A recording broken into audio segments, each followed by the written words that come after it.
On the banks of the Ganga was a village of boatmen called Shringaberapur. These were tribal people, neglected by the rest of society. The chief of that little village was a person called Guha, also referred to as Nishad Raj. So Guha Raj had come to know what happened and why Ram was coming. He started thinking, we live on the banks of the Ganga, and it has not been able to purify us. Such are our sins of endless lifetimes. But today, that personality from whose feet the Ganga emanates is coming himself. I am so fallen, I don't think he will even look at me. Nevertheless, when Ram got down from the chariot, they took a little ablutions.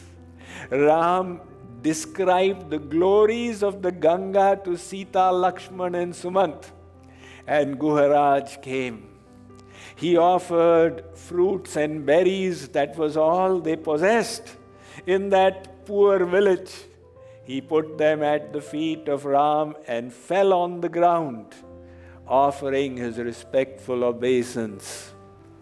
Ram doesn't care for the externals. He saw the love in Guha's heart, and he lifted him up and embraced him. Guha Raj could not believe what was happening. The lowest is embracing the highest. Guha requested, Maharaj, please come to my Nagari. Lakshman started laughing. Nagari means city. They have this shambled village. So Guha explained, Avadataha jaha Rama nivasu. You know, in my opinion, Ayodhya is there where Ram resides. But Ram said, look, I have made a vow. I will spend 14 years in ascetic dress in the forest. I cannot enter the village. Guha said, all right, in that case, we will make arrangements for you right here. The tribals had gone into the forest. They were returning in the evening. Guha called them, look, we have spent our whole life on the banks of the Ganga. And today the source of the Ganga is here. Those tribals, they all started coming. Some was offering bananas, some had brought berries, some had brought some wood which they were cutting from the forest and offering them before Ram. Ram was accepting their gifts as if it was priceless treasure. And Sita, looking at the kind heart of Ram, started smiling. Rama hi keval prema pyara jani lehu je janani hara. Guha Raj instructed the tribals to make 2 parnakutis, thatched huts. In one, Ram went off to sleep with Sita early. Apparently, the journey had tired him out. Lakshman gave duty outside all through the night. Guha Raj sat along with him. The tribals also sat by chanting songs and bhajans. They knew the mistake that the Avadvasis had made. Jo sovat hai so khovat hai, jo jagat hai so pavat hai. उठ जाग मुसाफिर बेर भई, अब रैन कहाँ जो सोअत है. They said, we will not repeat that error. They chanted through the night. And here Lakshman and Guha kept discussing. Guha was expressing his anger at what Kaikeyi had done. Lakshman here displayed a Jnani Swarup. Some people call this discussion as Nishad Vishad Yoga. The first chapter of the Bhagavad Gita is Arjun Vishad Yoga. Arjun is in gloom. Now here Nishad is in Vishad and Lakshman is the Jnani. Lakshman says, look, happiness and distress is not caused by externals. It is all in our perception.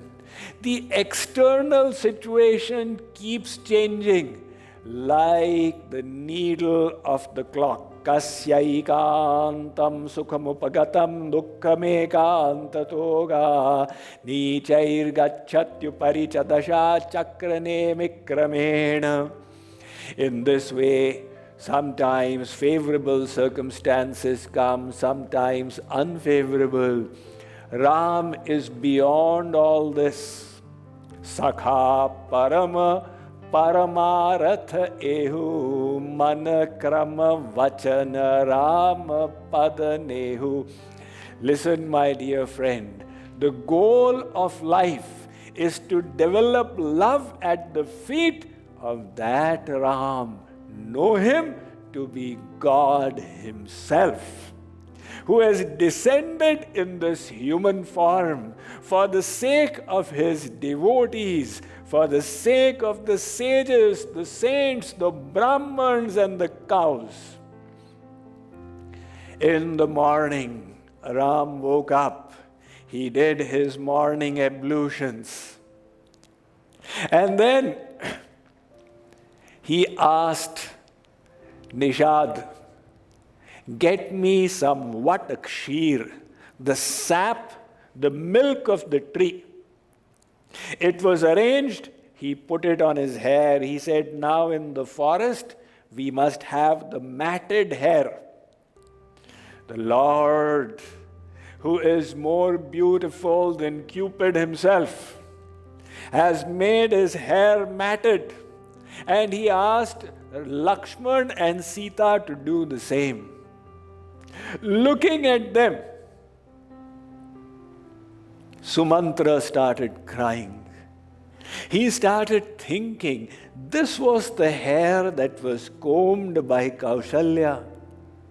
Seeing Sumantra weeping, Ram decided he cannot tolerate it any longer and said, look, uncle, it is time for you to return.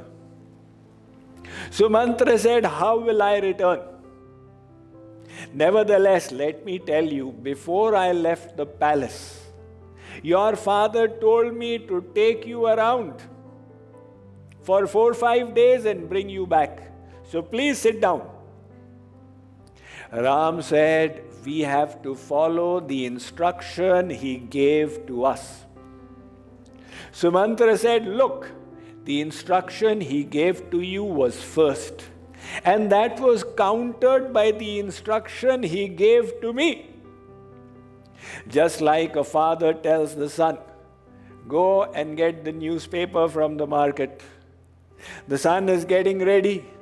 And the father says, it's all right, I've changed my mind.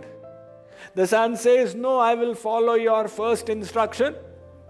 What sense does it make? So Sumant tried to convince Ram. But who can defeat Ram in argument? Ram said, look, what father said to us was dharma. What he told to you was his mamatva, his affection. We are obliged to follow dharma. Everybody knows in following dharma there is difficulty, there is austerity. When Dadhichi had to sacrifice his bones. Was it not difficult? But he persevered as his dharma. When Harishchandra resolved, I will say the truth and nothing but the truth, it was inconvenient. But practicing dharma is not rejected because of lack of convenience. You go and we will be returning in 14 years. From there, Ram, Sita, Lakshman proceeded to the river Ganga.